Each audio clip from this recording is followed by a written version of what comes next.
Hey there, the very thing that I want to talk about today begins with this verse in James 1 verse 5.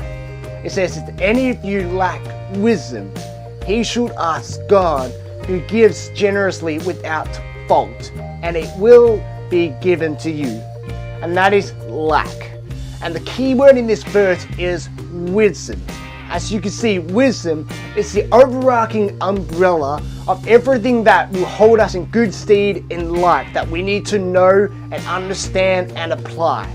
And these things could range from faith, could range from understanding, knowledge, application, trust, principles, all the things that we can understand in life and apply to ensure that we lead a healthy lifestyle.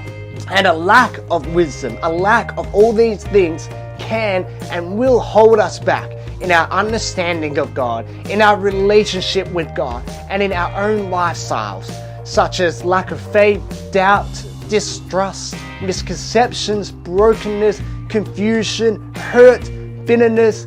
All these things act as roadblocks and obstacles in our lives that we need to address. And who is better to address it than our very own Father in heaven, who knows the very intimate details of our lives? And this was very true in my own life, as I carried a lot of doubt growing up.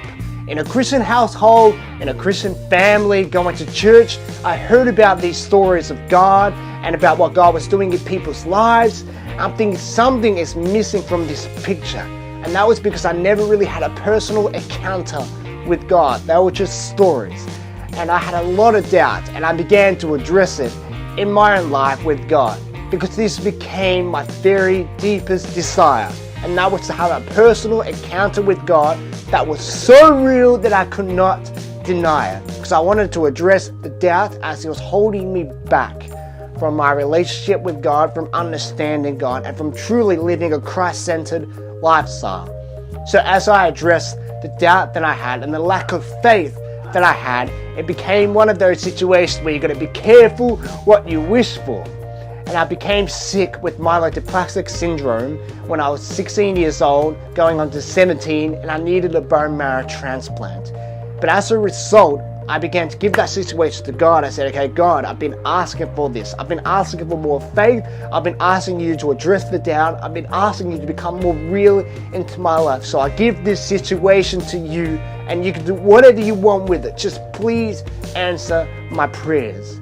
And through that situation, through that season, God came through in so many forms, in so many ways, that I've got like a million stories to share. But most of all, it has sharpened my faith into a rock solid faith, because it's been built upon the rock of God, because of understanding how God has come through, understanding His heart, His love, and His care for me addressed the lack of faith that I had and killed off any doubt that I had. And today I stand here with a truth so undeniable and a faith so rock solid that I can never turn away from it because of what God has done in my life.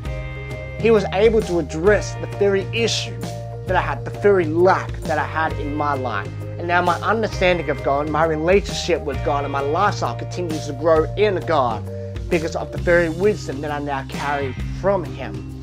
And He's been addressed by Him for me. So what do you lack today when it comes to wisdom? When it comes to understanding God? When it comes to your relationship with God? When it comes to your lifestyle? What do you lack? Pinpoint it, identify it, and then ask God, who gives generously without fault. And you'll see in time, He'll be addressing the issue that you've been asking about. See you later. Till next time.